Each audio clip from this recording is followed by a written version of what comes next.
महायुतीमध्ये राष्ट्रवादी सामील होते? नाही, महायुतीच्या संदर्भामध्ये आज काल पण झाली, आज पण झाली, त्याच्यावरती प्रदीर्घ चर्चा झालेली आहे.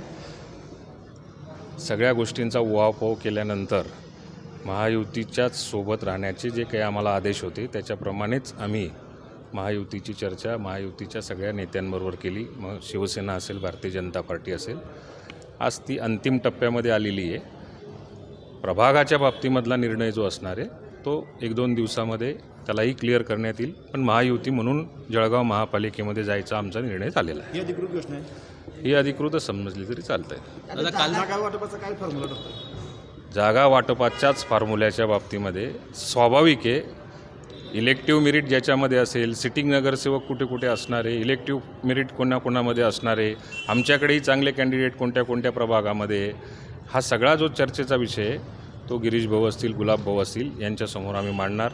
सुरुवातीला प्राथमिक चर्चा आम्ही सगळ्यांनी मिळून केलेली आहे, परंतु अजून काही गोष्टींची चर्चा जी राहिलेली आहे ती चर्चा ही गिरीश भाऊ आणि गुलाब भाऊंसोबत केली जाईल. दादा, आपण किती जागांचा प्रस्ताव दिला आहे भाजपकडे, शिवसेनेकडे? किती जागा? आमचा तर 75 जागांचा प्रस्ताव होता खरा, परंतु आमच्याकडे असलेले नगरसेवक, आमच्याकडे असलेले कॅन्डिडेट हे इलेक्टिव्ह मेरिटमध्ये कोण कोण आहे याच्यावरती समोरच्यांकडे मित्रपक्षांमध्ये असलेले जे कॅन्डिडेट आहेत याची तुलना केल्यानंतर मग त्याच्यावरती खऱ्या अर्थाने निर्णय होत असतो.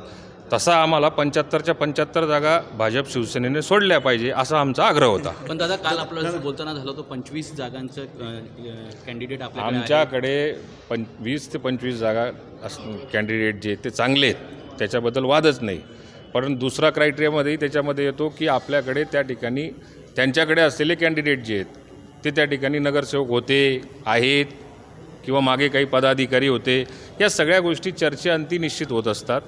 आम्हाला जेवढे चर्चा करण्याचे अधिकार यांना आम्हाला जे दिलेले होते तेवढी चर्चा झालेली आहे. आता गिरीश भाऊ, गुलाब भाऊ ज्या वेळेला बसतील त्यावेळेला अंतिम चर्चा होईल. घोडं माध्यमांच्या माध्यमातून जी काही माहिती कुठे कुठे काय काय पोचवली जाते तिथे खरं घोडं आणलेलं आहे. दादा, रुमाल केव्हा निघणार आहे? हातावर टाकलेला रुमाल केव्हा निघणार आहे? तो संजय पवार आणि राजू मामा भोळे हे दोघं मिळून त्याच्यावरती निर्णय घेतील. रुमाल टाकलेला जो आहे तो त्याच्यानंतर काढतील. दादा, पण एक शेवटचा प्रश्न की महायुती म्हणून आपण बैठका घेत आहेत.